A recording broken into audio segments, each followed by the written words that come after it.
É um baita privilégio poder falar de música para tanta gente há tanto tempo, mesmo com tantas dificuldades em ser mídia independente no Brasil, principalmente nesses últimos anos. Se prepara, o episódio de hoje é pura metalinguagem.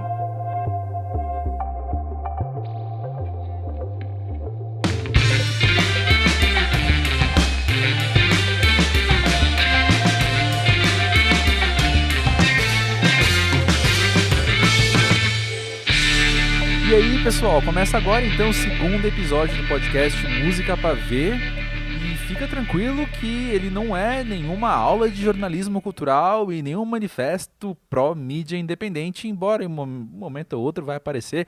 Mas é que hoje a gente tá levantando a cortina, chamando o pessoal para vir aqui pros bastidores, e a gente vai compartilhar um pouco sobre como é trabalhar com crítica cultural no Brasil.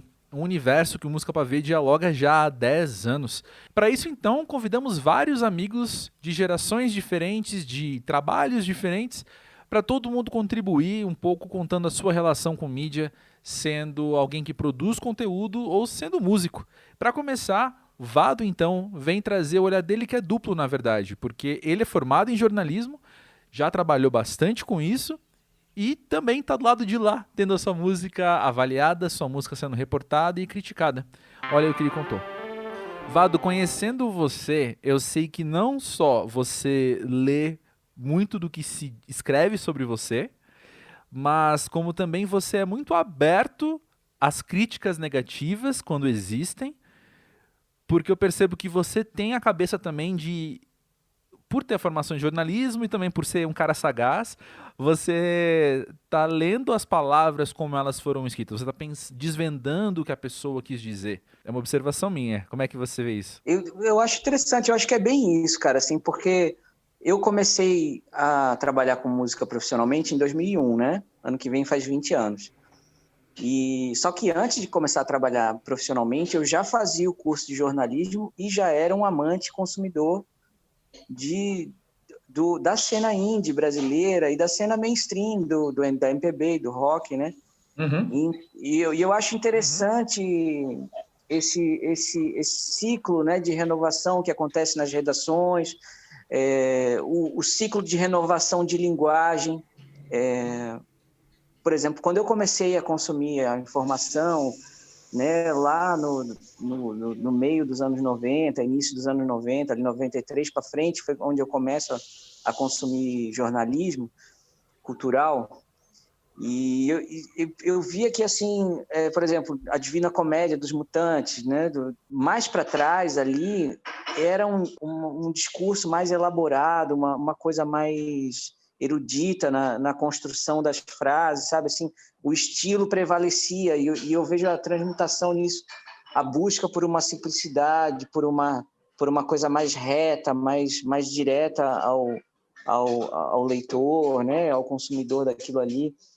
Eu acho interessante acompanhar esse ciclo de dança de cadeiras e de permanência de cadeiras também. Tem gente que permanece, né? Nessa dinâmica que você está descrevendo agora, você lembra de comentários que já fizeram sobre a sua música que bateram em você de uma maneira que de fato te ajudaram a entender outros lados seus, ou te ajudaram até a fazer escolhas depois em relação a como você compõe, a como você produz?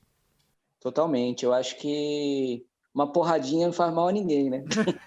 A gente aprende, né? Tapinha não dói? Um tapinha não dói, né? Assim, eu acho que ajuda justamente para ver onde é que às vezes tem um norte que eu acho interessante, que assim, toma cuidado com aquele elogio que você nunca viu em você, porque aquilo também pode refletir o extremo oposto disso, entendeu? Então, tirar uma média das coisas é importante, assim, é importante a gente ouvir e ver o que tem de verdade no elogio, na crítica, ver o que é excesso também nisso, sabe, assim, porque às vezes você, não, isso aqui, pô, eu lembro que o meu disco de estreia, o Manifesto, ele foi o melhor disco do mundo no Trabalho Sujo, cara, quando ele saiu. E aí, assim, na frente do Los Hermanos, na frente do The Avalanches, sabe, era um ano fortaço. Eu digo, não, eu sei do carinho do Matias, eu sei da pertinência do Matias, mas isso aqui tem um excesso de paixão, de amor aqui, entendeu? Acredito que nem ele ache isso mais. E não sei se achou, mas era uma coisa assim, você tem que olhar o prisma, os muitos prismas disso, assim. O cara coloca isso como uma aposta de que, ó, joga um holofote em cima desse menino de 23 anos, que merece uma luz, que fez um trabalho a partir de uma coisa muito precária. Então, você tem que colocar esse filtro teu, né, assim, e do teu consumo. Eu acho que o jornalismo me trouxe isso, as críticas me trouxeram um pé no chão, às vezes uma soberba que você possa ter no meio do caminho, alguma vaidade a mais, né? Isso faz bem para você. Opa, realmente esse cara falou isso aqui, e quando bate certo é porque realmente você precisa corrigir, né? Excelente, que interessante. Eu comecei falando de como você absorve as palavras, como você filtra e absorve as palavras das críticas negativas, mas você falou que as críticas positivas também fazem isso com você, então. Fazem também, fazem. Porque a gente não pode. A gente tem que pisar o pé no chão, não pode sair flutuando em cima do assoalho, né? A gente tem que caminhar no chão, pô, né? Eu sou um artista alternativo que mora num estado periférico do Brasil e todo bairro tem seus artistas, toda cidade tem a sua quantidade enorme de artistas. A gente tem no país, a gente tem Minas Gerais tem 800 municípios, então é uma profissão como qualquer outra. A gente tem que ter esse filtro da vida diária e do chão mesmo. Você citou o seu primeiro disco, o Manifesto da Arte Periférica, de 2001, mas eu queria ouvir de você sobre seu último disco, que é A Beleza que Deriva do Mundo, mas ele escapa, de 2020. Como é que foi a sua resposta às críticas que você recebeu dele? Como é que você avalia o que foi dito sobre ele? Cara, eu acho que foi um disco que tá indo muito bem, sabe? A coisa da pandemia. Esse ano tá tão. Eu acho que teve essa coragem da gente lançar o disco num ano tão esquisito, né? E num ano onde o trabalho diário, que eu vou tentar começar agora, de uma forma, inclusive estudando muito, né? A gente vê a Europa já retrocedendo nos movimentos, né? E ao mesmo tempo a gente está sufocado, né? Os editais para auxílio para os artistas ainda estão abertos para depois ir para julgamento, para depois premiar, sabe lá quando, né? Tá todo mundo esganado, todo mundo sufocado. Eu estou tentando trabalhar, sobreviver de uma forma digna, não colocar ninguém em risco, né? Obedecer às medidas sociais de prevenção, né? E tentando seguir a vida também. E eu acho que o disco foi muito bem, André. Eu acho que ele foi bem. Eu acho que as críticas foram justas ao que o disco é. Elas foram, em certa medida, num tamanho bonito. Esses dias a gente deu uma entrevista linda para a Rádio Eldorado. Eu adorei. Assim, o pessoal deu um feedback maravilhoso. Super, super dentro assim, do disco, sabe? Tem sido bom, e eu, como eu te falei, se eu tiver na lista de alguém entre os melhores do ano, que eu não sei nem se vai ter lista esse ano, Deus queira que tenha, né? Acho que o pessoal tá um pouco traumatizado, mas se tiver vai ser mais barato. E para terminar, me conta uma coisa. A gente está conversando sobre como você sabe filtrar e sobre como você sabe pensar a comunicação na hora que você lê uma crítica sobre o seu trabalho. Mas eu sei que você está em contato com muitos músicos o tempo todo e eu imagino que vocês também conversem sobre o que os outros publicaram sobre as obras deles. Como é que você percebe que os outros músicos estão percebendo a crítica, percebendo a maneira com que se comunica o som deles? É interessante isso, né, André? Porque tem umas camadas de coisas que acontecem aí que são muito divertidas, assim. Primeiro que esse caminho que eu te falei, assim, por exemplo, eu já trabalhei em jornal diário impresso, né? E o jornal impresso, ele é um moedor de carne e um moedor de energia de gente, assim, ele precisa muito da juventude do jornalista recém-formado, porque provavelmente esse tipo de pessoa com aquela energia bruta inicial é que vai conseguir alimentar esse tipo de veículo, que a informação diária, ela, né? Imagina você ter que parir um texto bom, né? E se propor a ser bom todo dia é uma tarefa sobre-humana. E essa renovação é muito interessante, porque você vê gerações que são apegadas ao timbre, gerações que são apegadas à prosódia, à literatura, você vê gerações que são apegadas à atitude, né? Então, nessas 3 décadas, né, 90, dos anos 10 e 20 que eu vivi, Tem um espectro muito grande de perfil de jornalista e de perfil ao qual o editor escolhe o jornalista que vai trabalhar no Caderno de Cultura, né? E sobre os músicos que você perguntou, é muito interessante porque são outros parâmetros. O que comove aos amigos músicos são coisas que não são muito caras ao jornalismo, porque é uma execução, sabe? É um campo harmônico, uma nota dentro, são outras sutilezas que às vezes não estão tão claras e caras a quem não exerce aquilo fisicamente, entendeu? Porque aquilo tá no nosso corpo, né? É o domínio das mãos, o domínio da voz. Tem outros parâmetros, sim. Mas o que é bom e todo mundo percebe o que é bom. No geral é isso.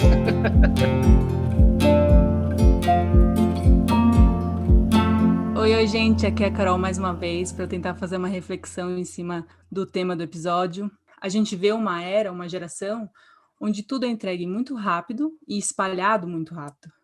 Eu vejo como uma falta de paciência global. As pessoas leem a manchete, já formam uma opinião, já espalham aquela notícia sem nem ler inteira. E o que eu fico me perguntando é, as pessoas ainda têm paciência para ler uma matéria inteira? Um jornal inteiro, uma revista inteira, porque a gente já viu nos últimos anos muitas revistas falindo, né? E a gente que trabalha nessa área, a gente teve que se reinventar, a gente teve que evoluir junto com essas mudanças. Eu, particularmente, a minha faculdade não conseguiu inserir essas mudanças tão rápido, e eu acho que eu penei para aprender a evoluir junto com essas mudanças. E a gente teve que repensar certas estruturas, bolar coisas dentro desses novos paradigmas para capturar a atenção de uma geração que está acostumada com as coisas rápidas e diretas. E a minha pergunta para o André e para a Letícia, que estão aqui comigo, é: como vocês se veem dentro dessas mudanças do comportamento humano e da evolução da tecnologia dentro do jornalismo e de, enfim, várias áreas aí pelo mundo? Nisso que a Carol falou sobre as coisas serem rápidas, uma certa ansiedade para saber sobre coisas ou, sei lá, formar opinião sobre assuntos e poder postar sobre isso e estar junto com todo mundo comentando a mesma coisa. Isso me aflige muito, porque eu sinto que a gente que está escrevendo sobre música, por exemplo, às vezes se sente escrevendo para ninguém, assim, se pergunta, será que alguém vai ler esse texto desse tamanho? Será que eu não devia escrever menos? E eu, particularmente, tenho muita dificuldade de escrever pouco. Quase sempre eu passo os 400 caracteres dos parágrafos, dos discos do mês, porque realmente, para mim, é muito difícil fazer essa supressão de ideias e conseguir concatenar as coisas.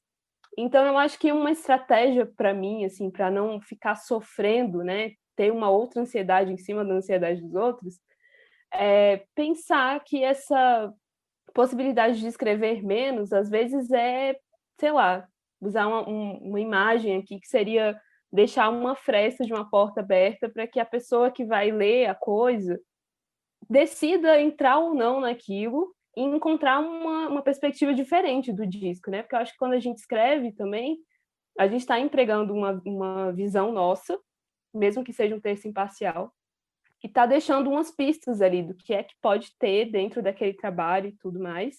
Então, eu acho que essa coisa de, às vezes, precisar escrever menos, dependendo do formato que a gente está escrevendo, é uma oportunidade da gente também, sei lá, chamar a pessoa para dentro, assim, sabe? Dar uma pista mesmo do que tem ali, e se ela entrar naquilo, naquele disco, naquele trabalho, ela pode encontrar outras coisas, né? Eu vejo muito parecido em dois aspectos do que você falou, Letícia.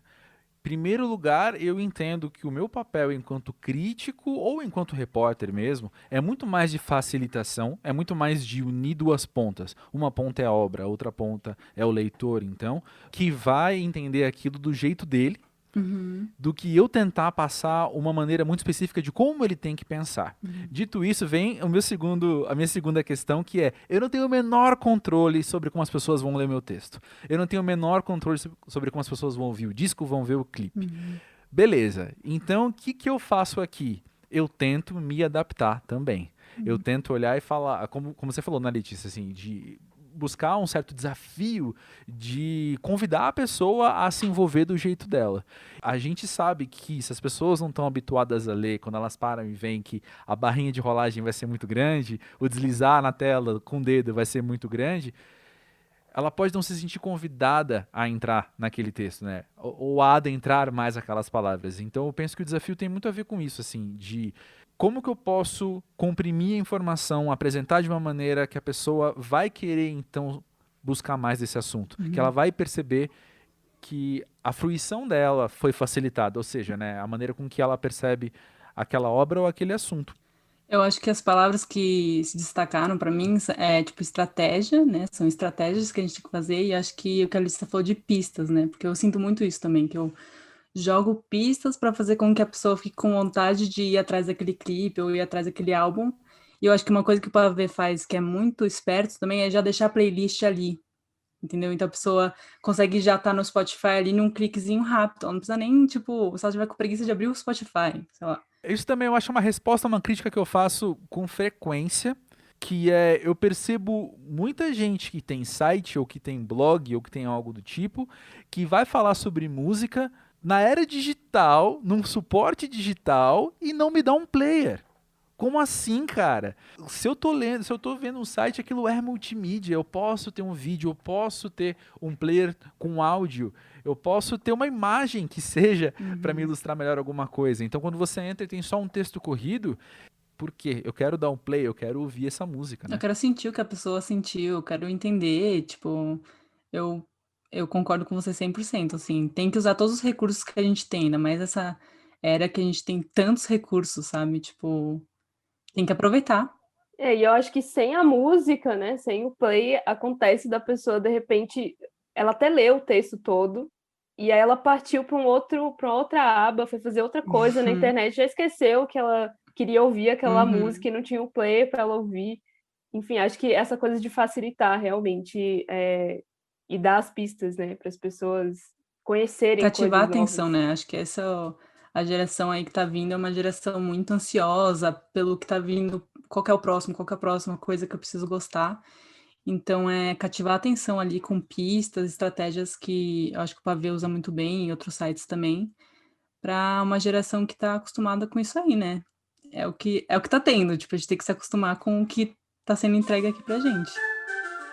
Hola, soy Diego de la banda Rey Pila. Está escuchando Música Pavé y escuchen nuestro nuevo disco Velox Veritas. Esse portunhol super simpático diz muito sobre o som da Rei Pila. Uma entrevista que foi bem legal de fazer e de publicar lá no musicapavê.com. Lembrando que tudo que a gente está mencionando aqui, assim como os convidados, está tudo listadinho lá na aba podcast, no musicapavê.com. Acessa lá. E por falar em simpatia, meu amigo William Nunes bateu um papo por áudios de WhatsApp com Marcelo Costa, o editor e fundador do Screaming Owl, um site que a gente acompanha desde sempre e que é uma grande referência pra gente que é da mídia independente no Brasil. Fala Marcelo, beleza? Eu queria começar o papo propondo uma reflexão para você. Se o Pavê está completando 10 anos de história e a gente está falando sobre as mudanças no jeito de consumir e de se fazer música nessa última década, o Screaming Owl tem 20 anos de história. Então eu queria saber de você, quais são as maiores transformações que você viu nesse período? Nossa, William, mudou tudo, absolutamente tudo. A gente consumia mídia física, né? 20 anos atrás, acho que nos últimos 10, quando a Música Pavê surge, ainda existia um mercado de mídia física e não existe mais. Existe um mercado de mídia física que é uma coisa muito mais para fãs, mas o consumo ele é totalmente de música online, via streaming, em diversas maneiras. Isso mudou muito a maneira de falar de música, porque antes você tinha um produto na mão com capa, encarte, informações, uma coisa tátil. E hoje muitas vezes você recebe um link. Acho que assim não tem juízo de valor mesmo, sabe? Acho que é uma maneira nova de se consumir música. A gente precisa sempre pensar que vinil, o CD, a fita cassete eram produtos criados por uma indústria, e a música, na verdade, sempre foi uma música tocada no instrumento e tal, né? Então, não vejo um juízo de valor se é melhor ou se é pior, mas eu vejo uma mudança muito drástica na forma de falar de música.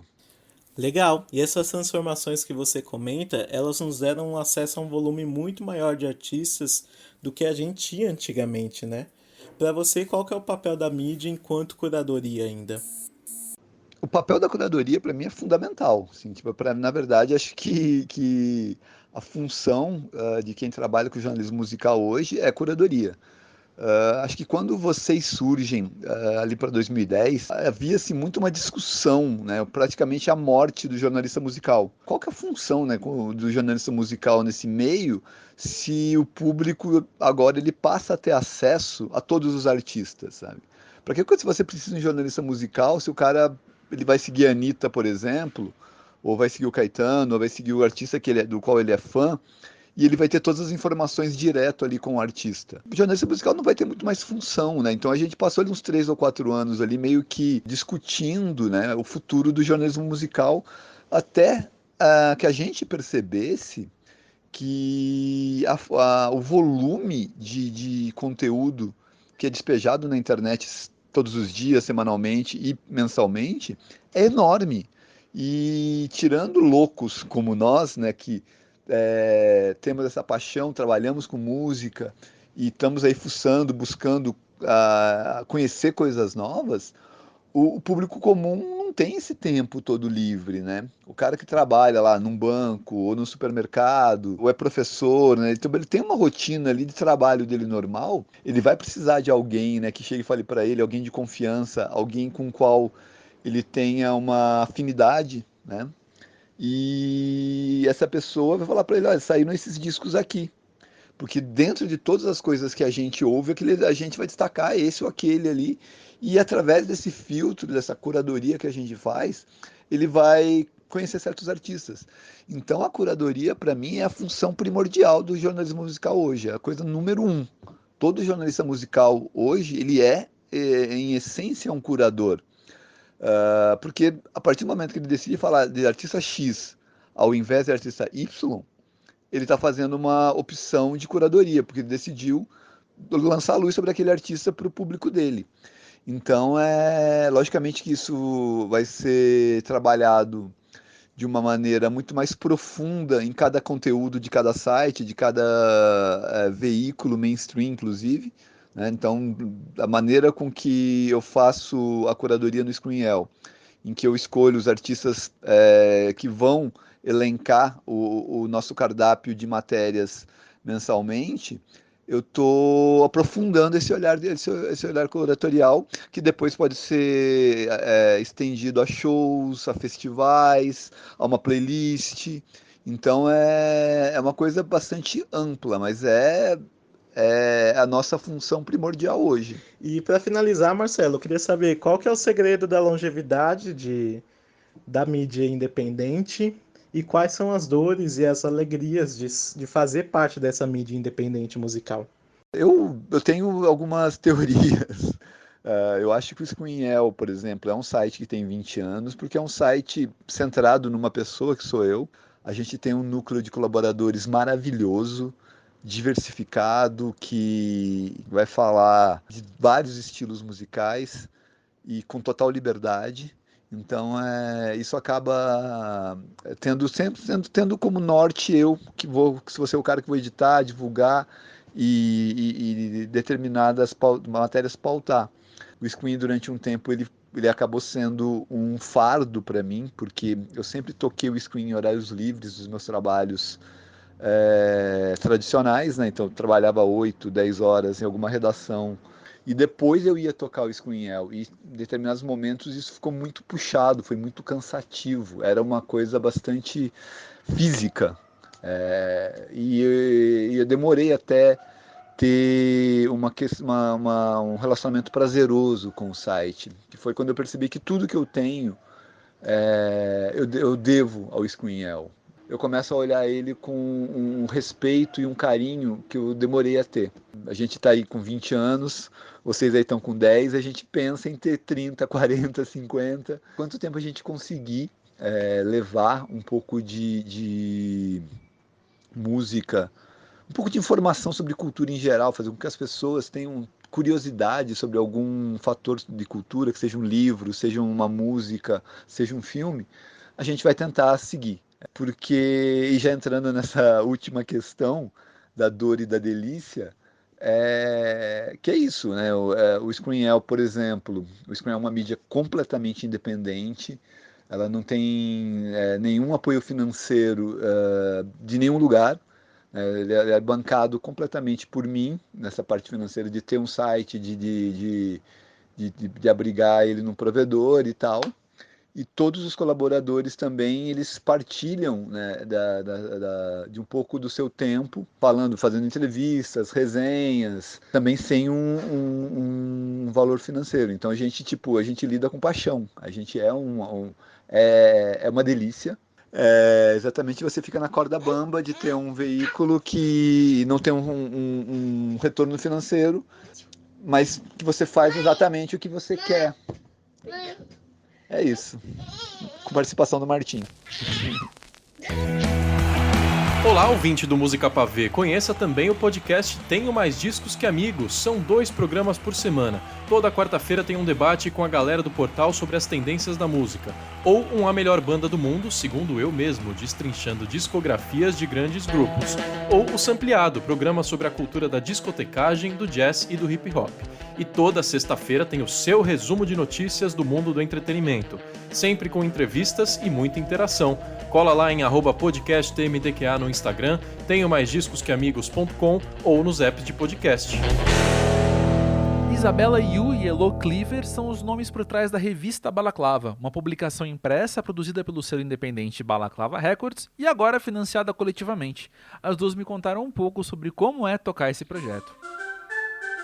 Isabela e Elo, o que motivou vocês a começarem a revista Balaclava? Oiê, obrigada por receber a gente. Eu sou a Yu. A gente começou a revista Balaclava em 2017 para comemorar os 5 anos do Balaclava Records, né? Na verdade, que eles estão há 5 anos já lançando banda, fazendo festival, né? O selo do Dota e do Fará. E, eu tinha acabado de me formar, a Elo também, a Elo já fazia as redes da Balaclava, a gente acabou se unindo para fazer um projeto junto. Então, a gente foi descobrindo, assim, a cada edição a gente descobria uma forma de financiar, descobria quais pautas a gente tinha que fazer ou não. Esse ano foi um ano muito importante para a gente, porque a gente não lançou nenhuma revista, desde 2017 a gente lança 2 por ano.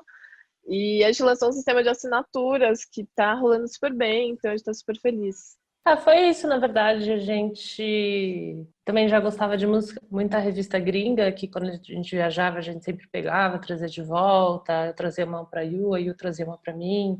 Então, tem algumas gratuitas, tipo a Crack e a DIY, que são umas que você pega em lojas de discos, né, cafés legais. Então, esse conceito de você conseguir pegar gratuitamente alguma revista e dentro dela você ter todo um universo, você ter dicas culturais, dicas de discos, acho que era um jeito que eu pessoalmente descobri muita banda. Então, acho que a gente gostava dessa ideia de você ir para um lugar e pegar uma revista, assim, e dentro dela ter várias coisas novas. Então, daí foi todo esse momento junto, meio que fluiu para o lançamento da nossa primeira edição.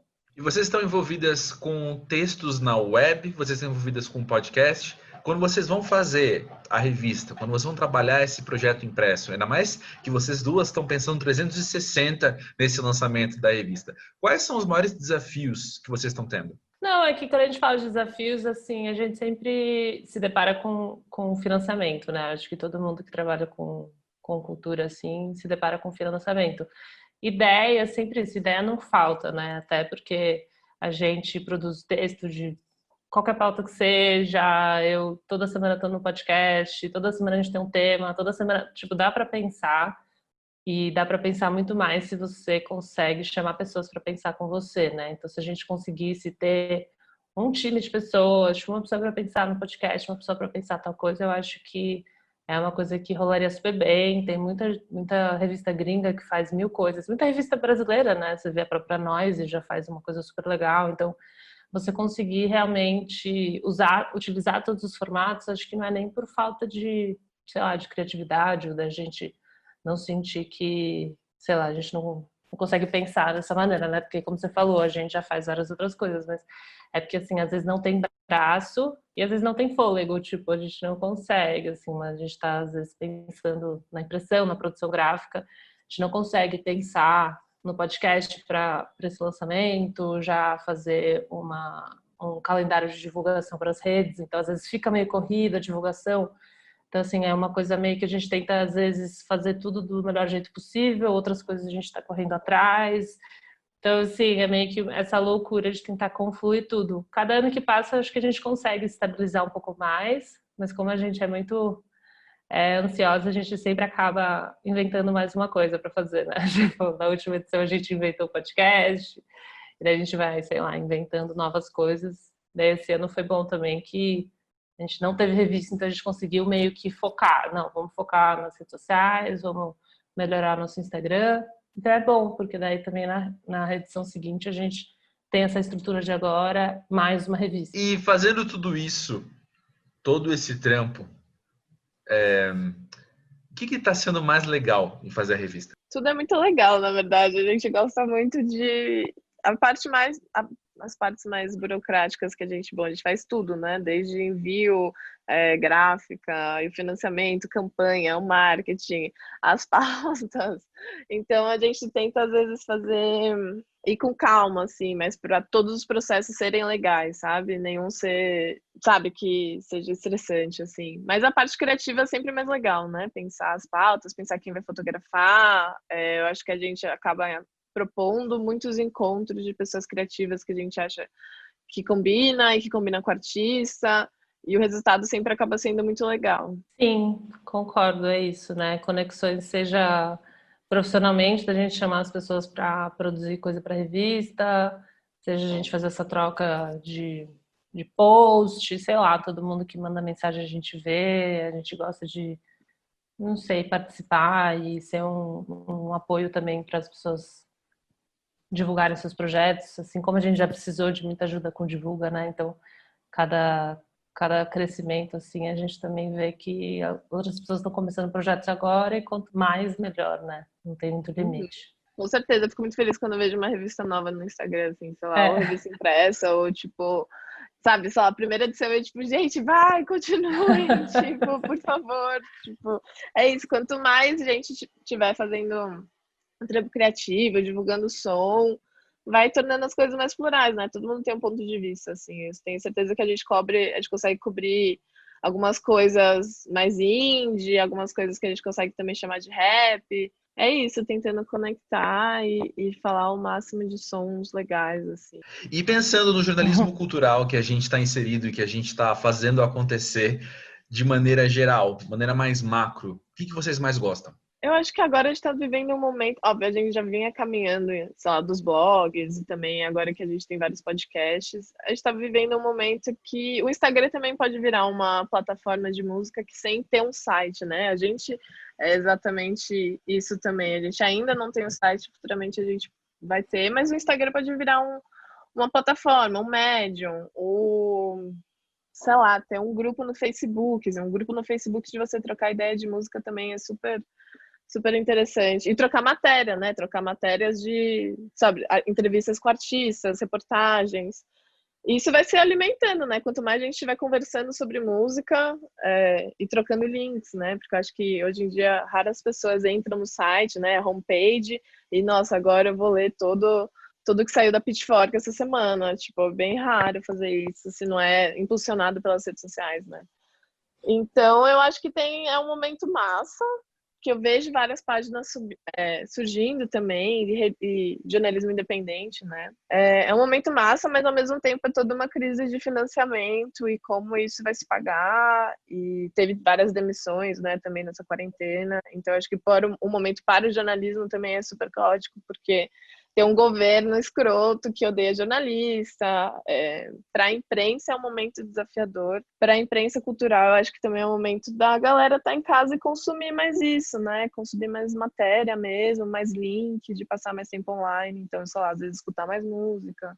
Vive desafios, mas vive momentos bons, assim. Sim, acho que é interessante repensar tudo por esse olhar das redes sociais, né? Que é tipo um olhar meio íntimo, assim. Acho que a gente sempre tem que ficar pensando dessa maneira, assim, de como você vai produzir esse conteúdo, como as pessoas vão realmente se engajar, as pessoas gostam da intimidade. E isso vai muito, né? Até, sei lá, tipo, uns anos atrás, quando você lia a entrevista da Vanity Fair com a Taylor Swift, né? Era tipo um dia com a Taylor Swift. Então era meio que essa coisa da hora de você acompanhar o dia, de você ver, sei lá, como ela passa o dia dela, o que ela faz, né? Então é interessante entender o que as pessoas querem ler agora, né? E as redes, elas são uma consequência meio brutal, assim, né? Tipo, meio forte o quanto mudou essa maneira de consumo, mas também é muito interessante, né, esse olhar para dentro da vida das pessoas, assim. Acho que o jornalismo cultural também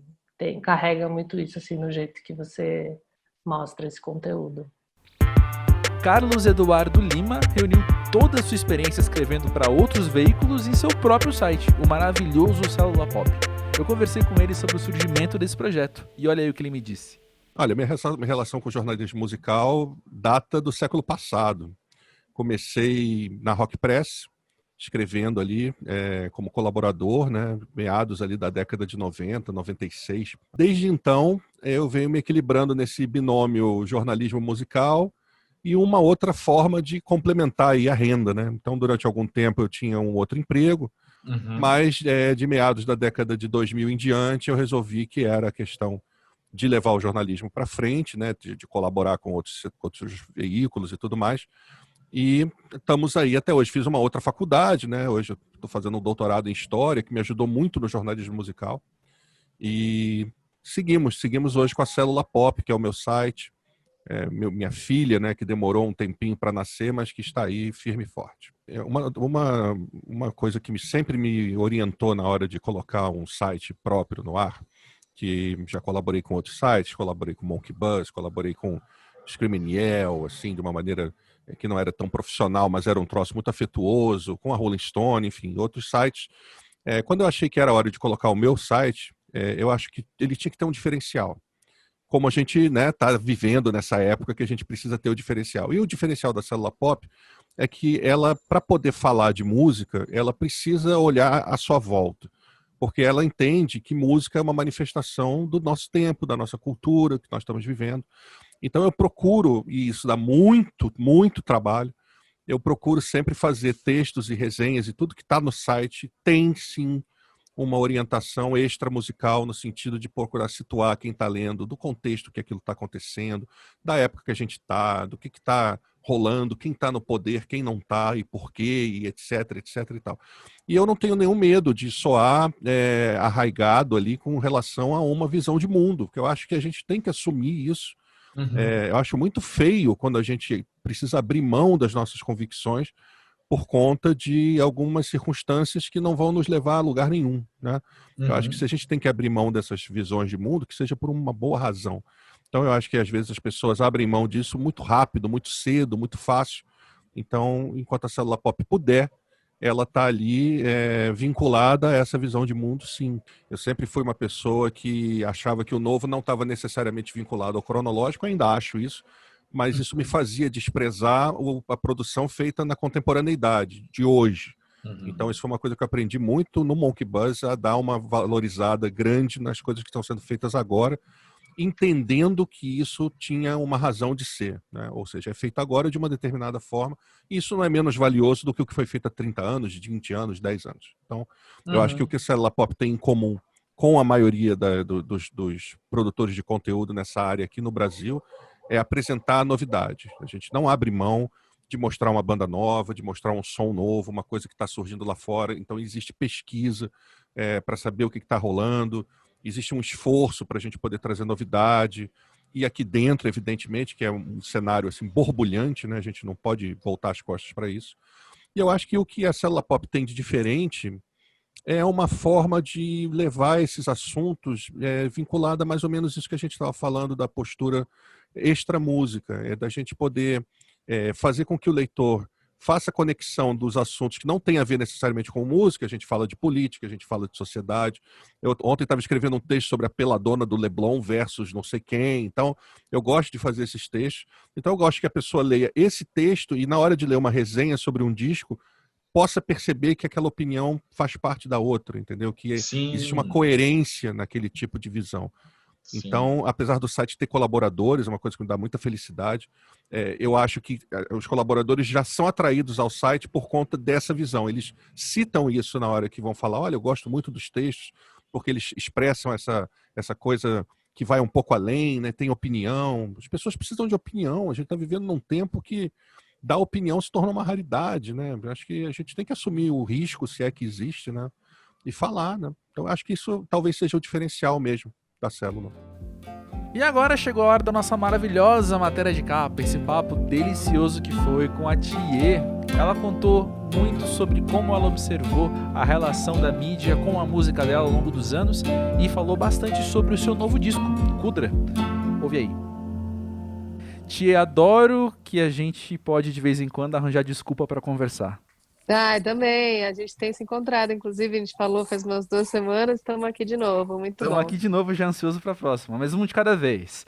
Uma coisa que nas últimas semanas aconteceu também, e eu queria trazer para você para a gente conversar, é um tweet do Felipe Cato, que ele disse o seguinte: vocês não sabem, mas foi a Thier quem abriu o caminho para toda essa nossa geração do indie brasileiro. O primeiro disco dela foi um dos pioneiros de uma estética que nunca antes tinha ganhado os ouvidos da galera, e por isso ama essa irmã corajosa que continua até hoje se reinventando bravamente. E a gente retweetou isso, a gente ficou feliz de ouvir isso. Eu tenho uma ótica muito parecida com a do Felipe. E a primeira coisa que eu queria trazer para você é que ver essa geração se desenvolver é também observar o desenvolvimento da mídia e da imprensa em paralelo, né? Sim, porque vai junto, né? Vai todo mundo desenvolvendo junto, né? Querendo ou não, a gente vai caminhando. Eu fiquei feliz com esse tweet do Cato também. E é isso, é louco pensar. Às vezes eu olho para trás e realmente tenho a consciência disso, que realmente a gente estava ali num bololô e eu fui abrindo um espaço. Ao mesmo tempo, eu acho que muita gente estava junto. Mas sim, eu acho que eram outros tempos, né? E como tudo muda, né? Faz 10 anos que mais ou menos começou aquela história. E tudo muda, ao mesmo tempo nada muda também, tem essa bipolaridade, assim, mas seguimos aqui, né? Mas seguimos aqui. E uma coisa que eu fico pensando, então, com base nisso que você falou, é que quando o Sweet Jardim saiu em 2009, o seu espaço na mídia também era outro. A mídia estava aprendendo a falar sobre Thier e aprendendo a falar sobre essa geração, né? Sim, e foi um espaço muito maior que rolou do que eu esperava, no fundo, assim. Eu lembro que foi um trabalho difícil, porque eu estava com muito pouca grana, bancando, e eu, na época, assim, eu consegui postergar o pagamento do produtor, que era o Plínio, eu deixei para pagar depois o advogado, que era a primeira pessoa que eu contratei, foi o Caio Mariano, mas a assessoria de imprensa eu dei um jeito de pagar. Eu pedi pro Diogo, que era meu ex-marido, Diogo Poços, o irmão da Cel, que eu fui casada, ele é super meu amigo. Eu falei, Diogo, eu preciso de ajuda para pagar a assessoria de imprensa. Ele falou, te ajudo.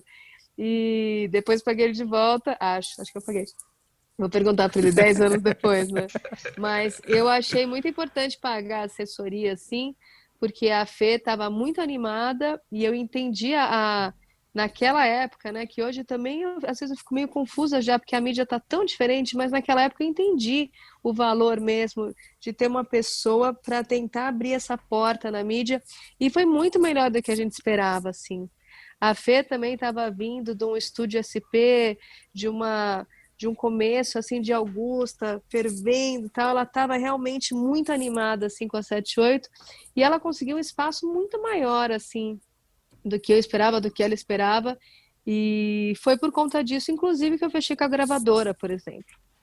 O Sérgio Afonso estava no avião e viu lá, eu na Folha de São Paulo, não Acontece Agora, sei lá, porque saíram muitas matérias. Tanto que eu vendi o meu disco para a Warner 4 meses depois de lançado, porque o lançamento realmente foi muito bom, assim. Foi um período, talvez, que eu estava talvez numa contramão de som, fazendo um som mais lo-fi, mais despretensioso, mais desafinado, talvez mais sincerão, sim, talvez teve esse espaço, porque foi meio um tapa na cara das pessoas, assim, o Cid Jardim, porque ele era muito cru. Então, muita gente, eu ouvia, assim, inclusive eu ouvia nas baladinhas, assim, as pessoas falando, meu, a tia canta mal, toca mal, que coragem, como ela fez. Mas acho que isso também que foi um lance, porque era tão cru, assim, que, opa, aí chamou uma atenção. Então, teve esse lado também, porque eu acho que é isso, é sempre uma soma de coisas, né? Não dá pra gente achar que é só sorte, ou achar que é só indicação, ou só talento, ou só... Não, eu acho que é um pouco de tudo, assim, nesse caldeirão, assim.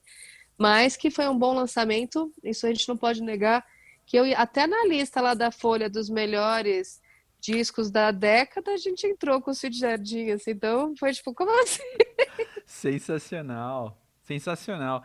E ao longo, então, desses 11 anos, você teve a experiência de estar desde os blogs independentes até em programas de rede nacional na televisão.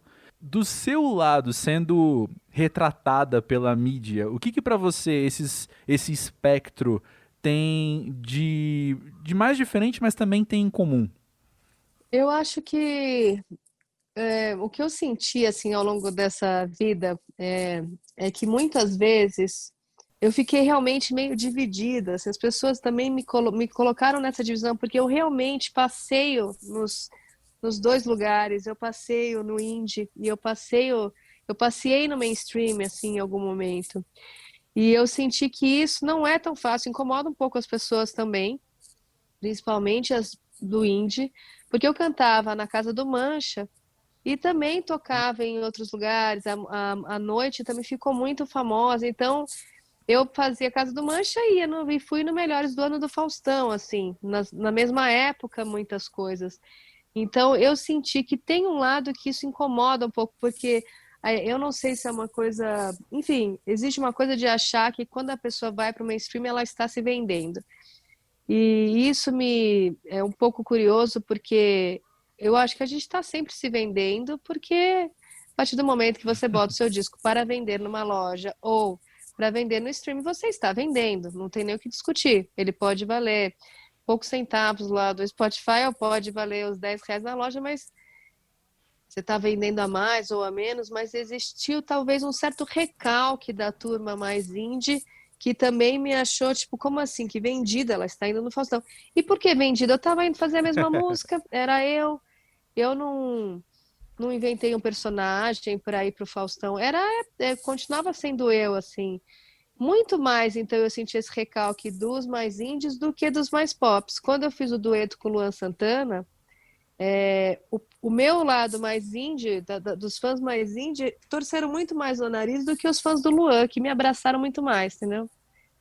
Então, isso é um pouco curioso, assim, como existe, às vezes, um recalque, existe, às vezes, um certo recalque ou uma incomodação quando a pessoa vira mais pop ou não, o que quer dizer também isso, mas ao mesmo tempo é isso, assim, eu acho que aos poucos também eu fui reconquistando pessoas do mundo indie ou de festivais ou questões assim que falaram, tudo bem, a tia é pop, mas ela também não sei o que lá, porque não sei também, a gente tem essa mania de achar que o pop não é verdadeiro, ou não sei, mas talvez sejam só recalques, né? Acho que essa pandemia também, talvez, comigo funcionou, não sei com geral, mas talvez a gente tenha, algumas pessoas vão começar a julgar menos as outras e eu tenho a sensação que às vezes, pelo menos comigo eu senti isso, de rolar um centro maior, uma presença, e a gente não tem tanto, a gente não pode ficar julgando os outros, porque ninguém sabe, ninguém tá na pele de ninguém assim para julgar. Então, eu acho que essa pandemia vai acalmar os ânimos nesse sentido. De, gente, vamos baixar a bola, todo mundo, humildade, todo mundo, porque a gente não tem que ficar julgando a vida do outro, a gente não sabe nem metade da história do outro, assim. Mas é isso, eu senti que eu fiquei um pouco nessa divisão, sabe? Sim, eu acho muito interessante o espaço que você ocupa, porque eu percebo, e nesses 10 anos fazendo música pra ver, eu já estive em camarins de shows muito grandes, já estive também na Casa do Mancha várias vezes. E aí, às vezes, nesses camarins muito grandes, que a Thier ou algum artista tá lá numa grande casa de show fazendo o show deles, existe sempre um ou outro convidado do midstream ou um degrau um pouco acima que se monta muito como personagem e às vezes até destoa daquele ambiente. Pensando em Thier, novamente, eu lembro daquela vez que a gente foi na sua casa com um fã-clube. E a gente estava literalmente na sua casa, na sala do teu apartamento, tocando violão. Tocando violão e cantando. Essa é a Thier. É a pessoa muito mais indie mesmo, ocupando um espaço que as pessoas esperam alguém muito montado. Um personagem muito de novela, sabe?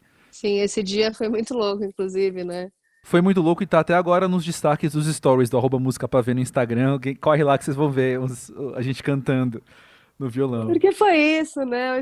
Eu falei com o Spotify, a gente falou, vamos fazer. Eu falei, tá morando num apartamento tão bom, a gente pode fazer um programa, apertados no apartamento.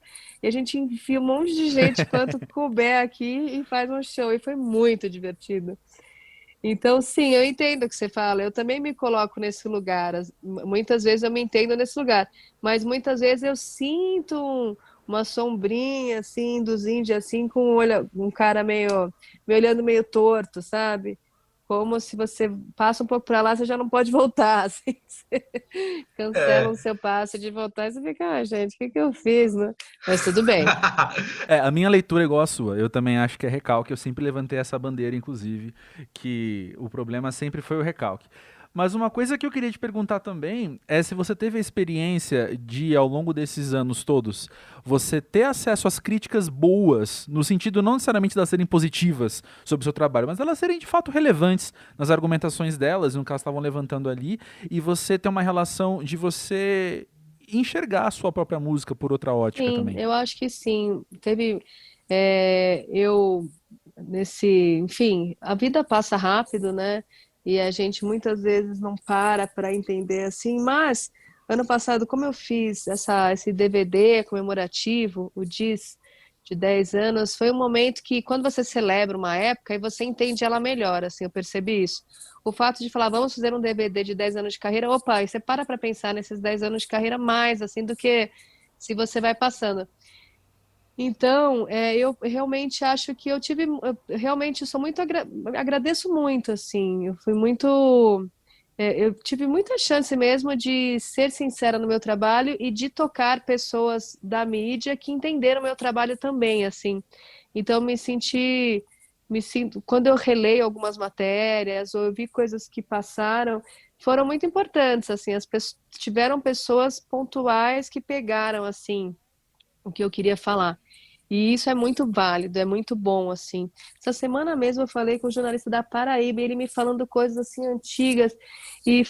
Enfim, eu falei, cara, como o cara realmente pegou ali um negócio e como ele entendeu outro negócio ali. E isso nem sempre acontece, claro. Claro que, às vezes, é muito fácil também, acho, para o artista pequeno ou para o grande pior, né? Mas para o médio, que nem eu, às vezes, porque a gente acaba, como é que eu explico isso?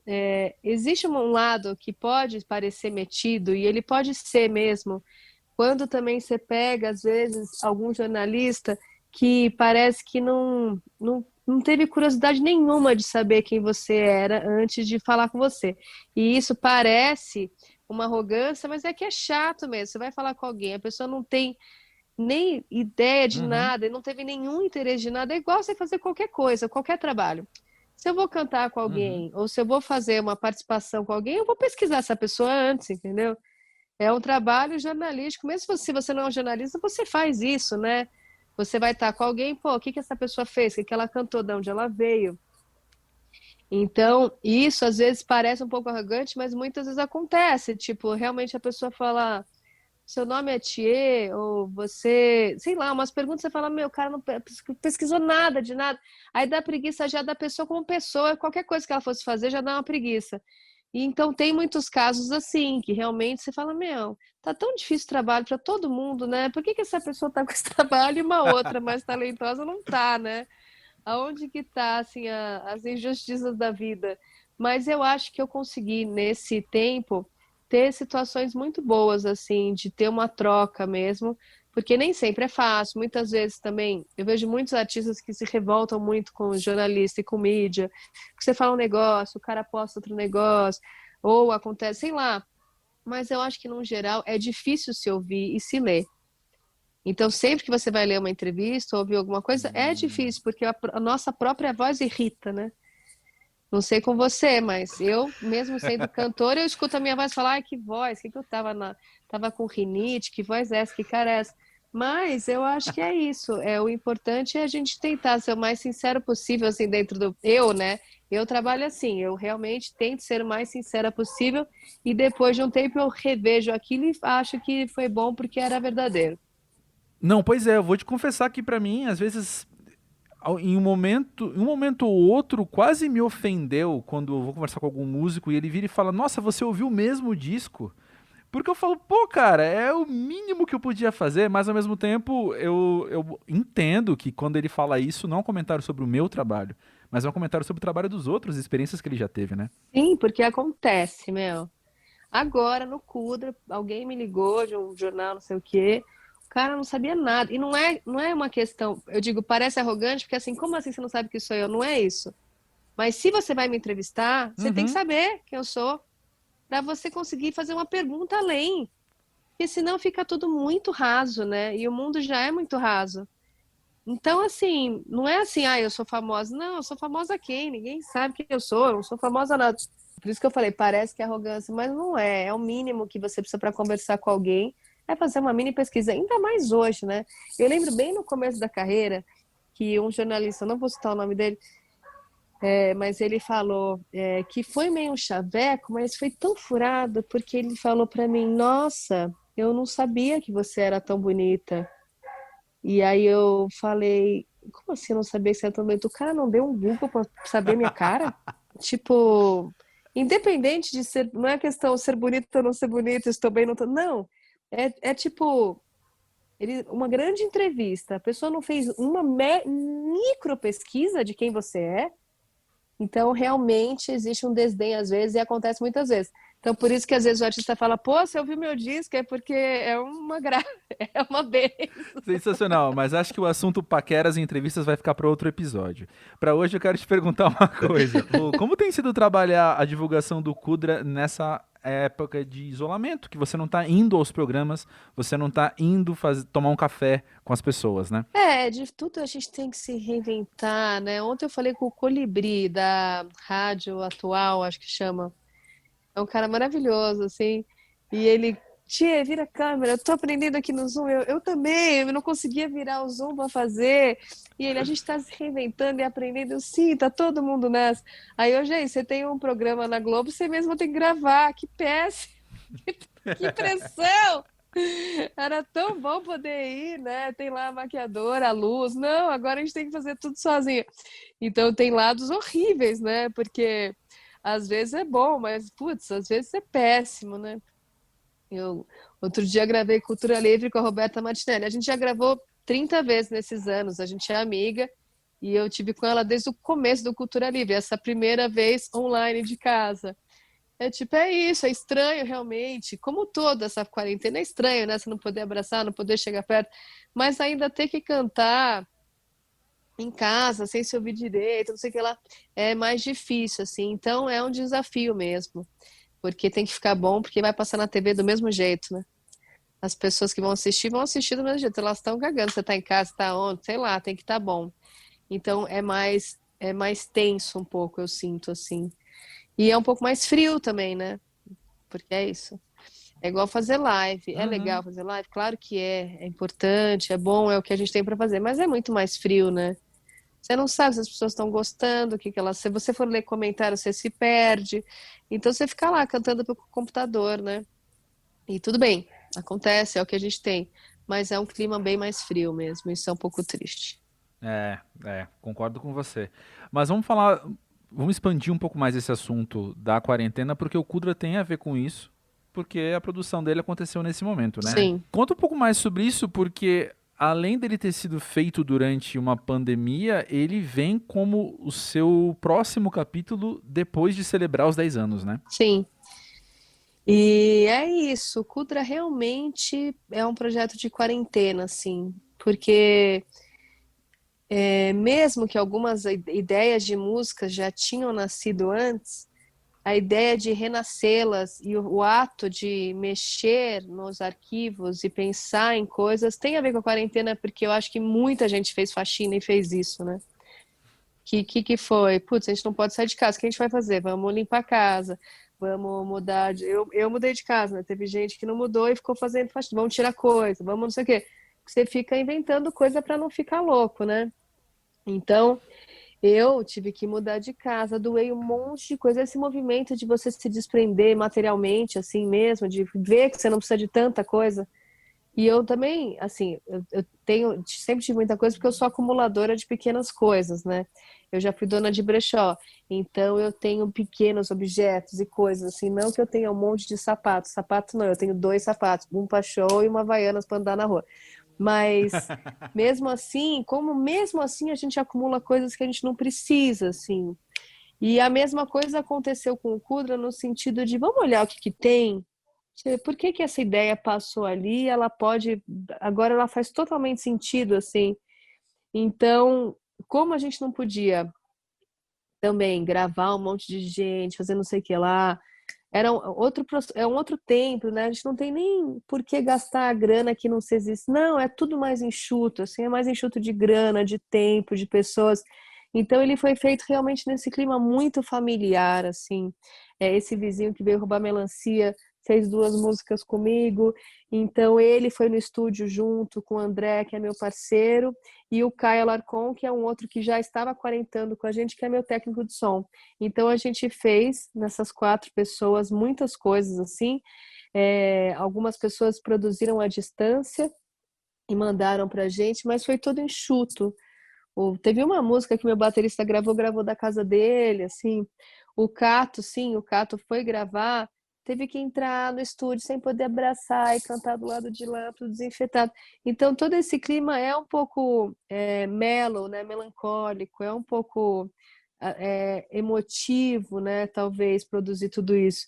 E o que eu mais reparei na questão do Kudra foi a primeira vez que eu prestei atenção nas letras de um jeito diferente, pensando mesmo nas pessoas que estariam ouvindo assim, porque os outros eu fazia mais para mim.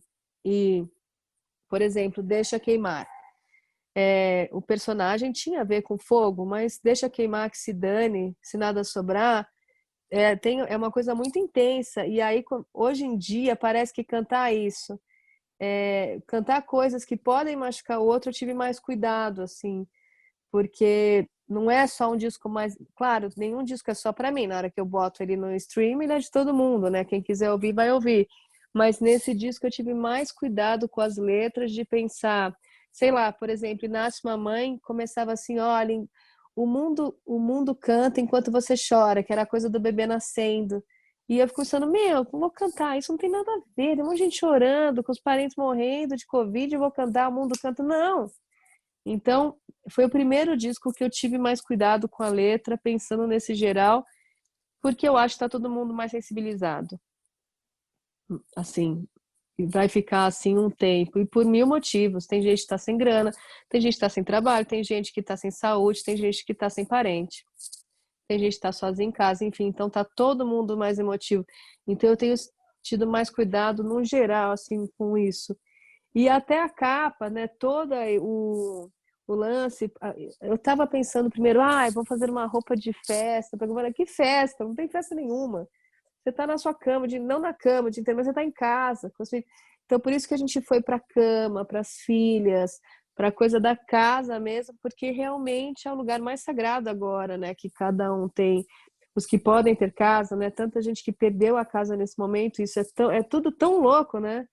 Então, assim, mas é isso. Qual que foi a identificação com o Kudra? É isso, realmente é um disco de quarentena, ali na casa, na almofada, com as filhas, cantando baixo e repensando as letras. e curto, até o fato de ser curto tem a ver, porque é isso. É uma coisa que a gente está tão vivendo o presente, agora eu, pelo menos, estou tentando ver, que é bom que ele tem 20 minutos, porque você vai, se quiser, você escuta de novo, mas também já resolveu, sabe? Não ficam coisas extensas, com sobras e tal. Sensacional. E hoje, quando você não planeja, mas quando você sonha, quando você vislumbra, o que você suspeita do futuro, assim? Você acha que vai ser uma ação pendular de você ter feito esse disco mais mínimo, vou chamar assim, do que vários outros seus? E aí o próximo movimento do pêndulo é você, quando puder, fazer algo muito mais carregado, muito mais grandioso até, com mais elementos nesse sentido de grandiosidade?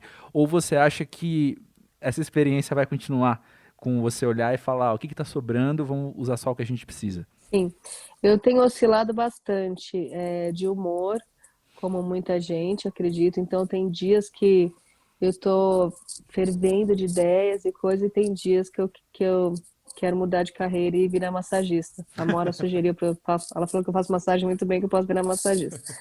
Então, eu tenho essa oscilação, assim. Mas, confesso que, apesar da oscilação, eu tô num momento fértil, assim, de produção, e eu até já tenho um próximo produto para lançar, assim, que talvez ele já seja mais exagerado, que eu já precise mesmo de mais grana para fazer o que eu quero.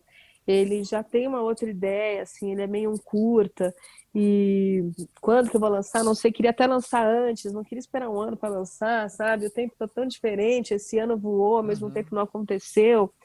Então, assim, o fato dele ser curto me dá a sensação de fazer uma coisa bem diferente no próximo. E depois também eu já tenho um disco que eu compus entre o fim do ano passado e o começo desse ano, que pode ser mais cru ainda, só voz e violão, e eu volto para o Estúdio Jardim, então eu tô com esse material. Então eu tô com uma fila de materiais para lançar, assim. Eu só tô com dificuldade de planejar qualquer coisa e de sonhar, às vezes, porque hoje eu não tô num dia tão bom, então eu já não consigo. Você fala sonhar e planejar, eu falo sonhar e planejar. Ai, meu Deus, eu vou levantar amanhã da cama ou não, né? Porque às vezes dá vontade de chorar e às vezes passa. Mas se tudo der certo e vai dando ao certo no caminho, assim, eu acho que o próximo vai ser antes do que esse um ano de lançamento e tal, e vai ser bem diferente, vai ser mais intenso, assim, é uma coisa bem mais eletrônica e mais louca, assim, e mais solta mesmo, porque é isso, eu acho que também a gente fica muito preso a essas regras de, isso funciona, isso não funciona, tem que lançar um single, tem que começar com o refrão, tem que nada, que saco, não muda nada, entendeu? Na verdade que não muda nada, você vai ter lá as pessoas te ouvindo ou não, e às vezes não é isso que vai mudar também, sei lá. E às vezes funciona para os grandíssimos. Realmente, a Anitta, Manu Gavassi, funciona fazer um negócio assim que não adianta os pequenos tentarem copiar essa fórmula, não vai funcionar também.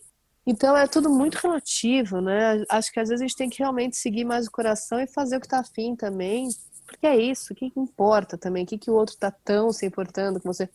A gente pensa, vou fazer isso, vai ter um grande impacto. No fundo, assim, o impacto é mais nosso do que do outro, né? Total. Que precioso ouvir isso também. Essa verdade é muito intensa. E para terminar, eu queria voltar à primeira questão que a gente trouxe hoje, que é a fala do Felipe Catto, e te perguntar como é que tem sido para você hoje observar essa geração e onde estamos hoje? Sim, eu confesso que eu gostaria de ser mais amiga deles, assim, dessa primeira geração. E não rolou, assim, a gente acabou se distanciando. O Catto é um que veio um pouco depois, mas o Catto realmente eu tenho uma relação de amizade, assim, de ligar chorando se precisar, pedindo um conselho, assim. O Genesi, poucas vezes que eu falo com ele, a gente tem muito carinho. O Dudu Tsuda é muito querido, assim, mas de resto a gente se afastou muito, assim, ficou meio burocrático. Então, o que eu acho uma pena, porque eu acho que a vida vai passar também, e de repente, não agora, porque agora tem esses ou recalques, ou as pessoas estão ocupadas, ou sei lá. Também a gente não tem que ficar forçando amizade com ninguém, mas eu acho que um tempo para frente a gente vai olhar para trás e falar, putz, podia ter sido diferente, a gente podia se aproximar, porque eu acho a classe musical bem desunida mesmo. Eu acho, assim, difícil, assim, eu acho o cinema, o teatro muito mais unido, sabe? Os caras realmente são unidos, tem sindicato, de repente aparece umas grana, aparece não sei o que lá. É muito mais do que os músicos. O músico tem um negócio, às vezes, pai, sei lá, não vou falar com ela porque não sei o que, eu não vou falar aquilo. Então eu acho que existe uma coisa que talvez mais velho, algumas pessoas vão sentir, assim, falar, pô, podia ter sido diferente, podia ter sido mais simples, assim. E eu sou muito cara de pau, assim, eu sempre procurei muitas pessoas e sempre nesse começo eu realmente empurrei muita gente junto, assim. E não era assim também, é só porque a tia é boazinha. Não tinha nada disso. É porque eu achava mesmo que quanto mais gente junto ia fortalecer o rolê, assim. Então não era só de boazinha, não tava fazendo caridade para ninguém. Eu tava, não, vamos junto, assim, eu acreditava nesse coletivo, assim. Eu lembro que, assim, Sweet Jardim foi um disco super solitário, eu fiz lá, eu, Plínio Profeta e o Ale Youssef, que me ajudava a ter ideia, fazer o lance de marketing, e aí o Marcos Preto fez uma matéria enorme falando do coletivo e das pessoas que estavam juntos. Aí tava lá a Tulipa, Tatá, o Flávio, um monte de gente, e que, na verdade, realmente eu fazia sempre questão de trazer junto, assim. Mas não é que era um coletivo, todo mundo se ajudava, sim, mas você entende, assim, foi muito sozinho o processo, mas eu sempre forcei esse coletivo porque eu achava que a gente podia se fortalecer. Então, hoje, assim, passado o tempo, eu fico feliz que todo mundo tem uma carreira, a maioria das pessoas que saiu lá daquele começo continua até hoje fazendo coisa, acho bom, acho também que é isso, cada um tem um jeito de fazer.